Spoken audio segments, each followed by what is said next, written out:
posibleng magkaroon ng snow sa Pilipinas. Mga kaibigan, noong February 1, 2025 ay nagpost sa kanyang social media account ang sikat na psychic na si Rudy Baldwin tungkol sa pagbabago sa klima ng Pilipinas.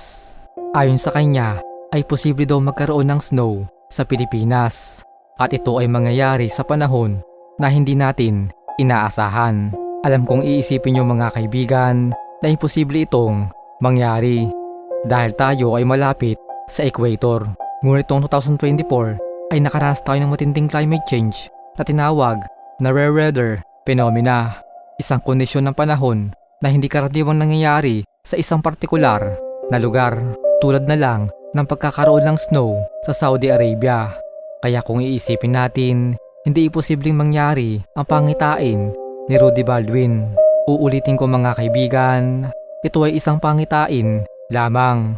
Nasa atin pa rin kung maniniwala tayo o hindi.